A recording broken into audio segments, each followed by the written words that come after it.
Good afternoon and hello world. I'm Miyah and I would like to welcome you to the latest episode of my vlog series.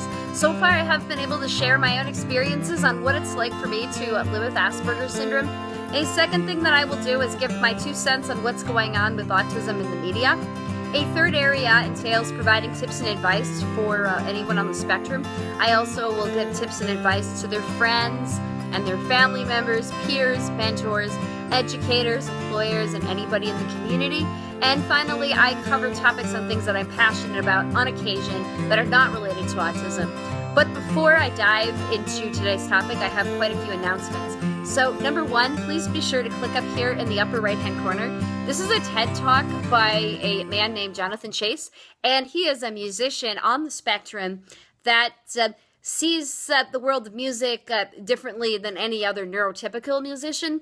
So please be sure to check him out because I think he's quite fascinating.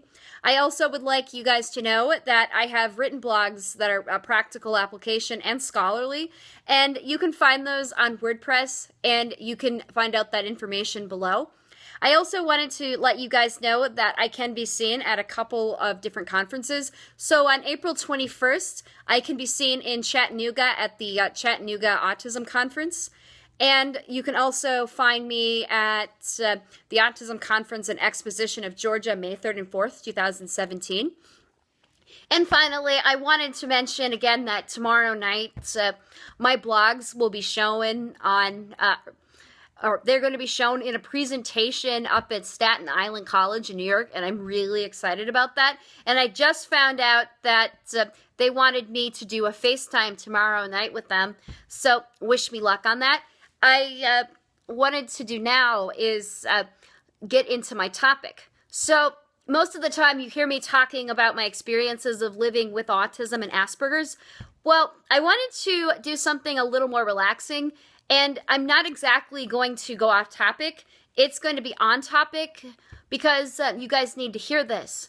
So most of you have probably heard that lots of individuals with autism have very limited interest, or they're not really interested in playing with toys.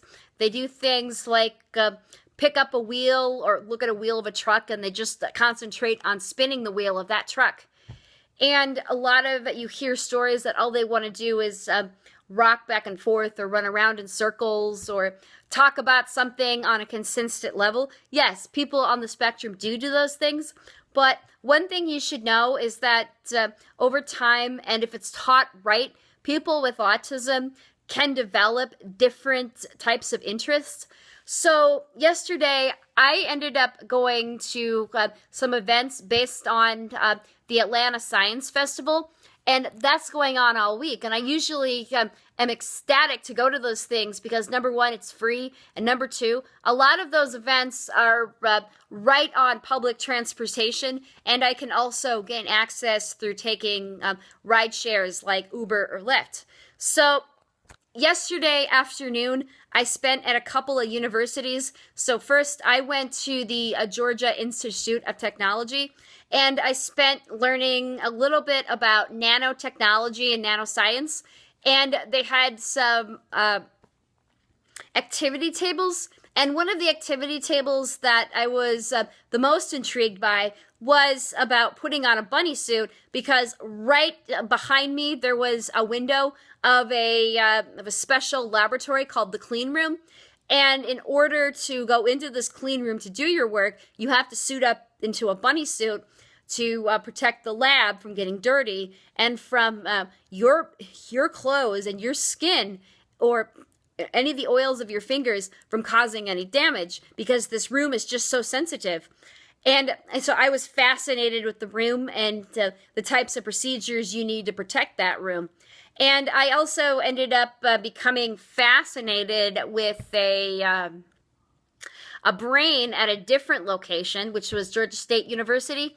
And being that I have an eidetic memory, I ended up asking one of the professors or faculty who was responsible for teaching us about the brain and different types of the brain, about memory, and I wanted to know a little bit more about where the hippocampus was and a little bit more of where eidetic memory would come in. And she explained to me that the reason why I have eidetic memory is because we're born with at least 6 million neurons.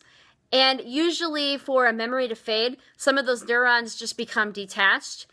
And because I have an eidetic memory, my neurons just automatically stayed together. And so I ended up chatting with her for a while, and I ended up chatting with another mother that has a 10-year-old child. I mean, he looks a lot younger than his age. He has the same eidetic memory that that I have, and we connected as well. And I also wanted to get her connected with some of the people that I work with, as well as get her interested in possibly attending the autism conference.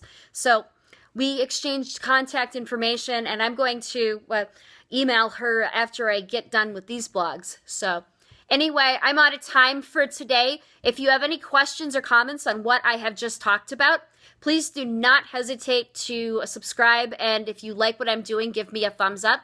Also know that I vlog every Sunday, and I put new content up every Monday, so please be sure to look for that. I would love to hear from you. And until next time, I'm Miyah Sundermeyer. Bye.